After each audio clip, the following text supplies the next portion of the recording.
시청자 여러분, JTBC 뉴스룸을 시작합니다. 전국의 택배 노조원들이 광장에 모였습니다. 죽지 않고 일할 권리를 외쳤습니다.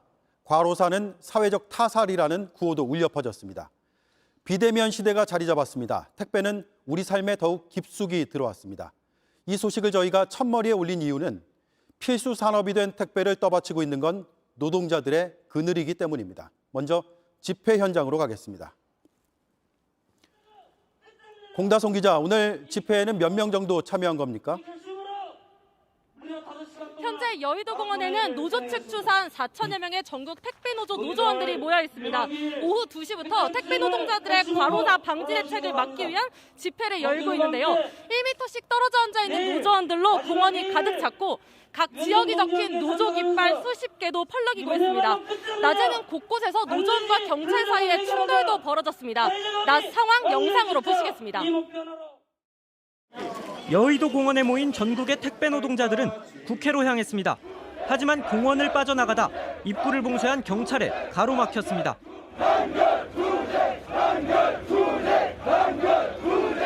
이후 경찰이 허가받지 않았다는 이유로 방송 장비를 들여오는 걸 막으며 다시 충돌이 벌어졌습니다.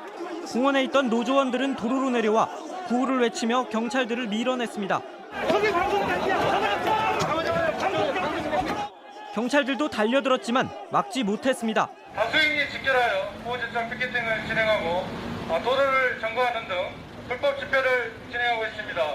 방송 장비를 공원으로 들여온 노조는 곧바로 결의대회를 열었습니다.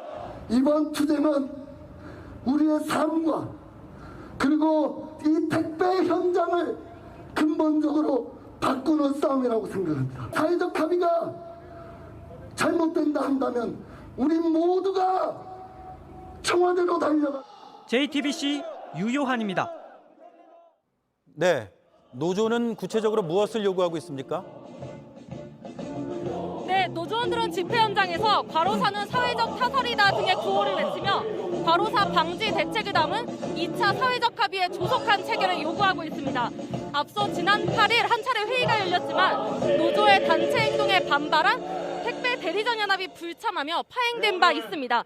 노조는 분류 인력을 택배회사의 책임으로 명시한 1차 사회적 합의를 올해 추석 전에 시행하고 근무 시간 단축으로 준 소득을 일부 보전해 줄 것을 요구하고 있습니다. 오늘 국회에서 사회적 합의 기구의 회의가 있었습니다. 결론이 나왔습니까?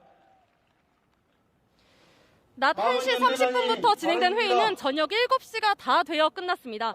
정부와 여당, 택배회사와 노조 등은 큰 틀에선 합의에 이른 것으로 전해졌습니다.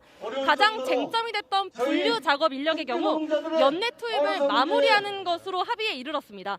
진경호 전국 택배 노조위원장도 10분 전 현장에서 입장을 밝혔는데요. 분류 인력 투입에 대해선 만족스러운 결과가 나왔다면서 주 60시간을 초과하는 노동시간 단축은 아직 쟁점으로 남아있다고 했습니다.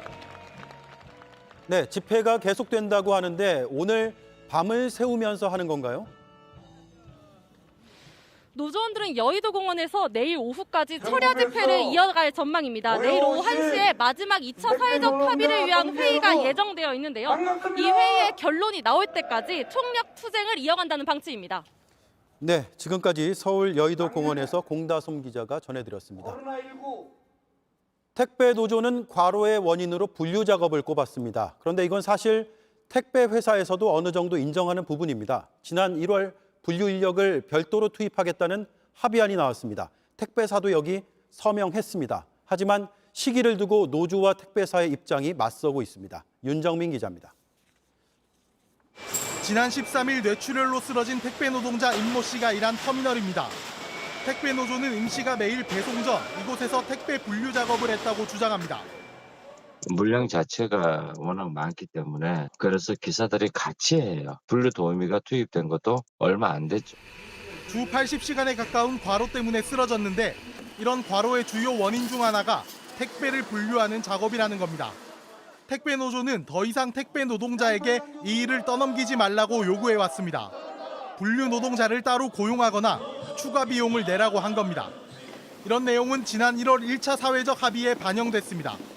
택배를 분류하는 게 택배 노동자의 업무가 아니라고 했고 별도 노동자를 투입하기로 했습니다.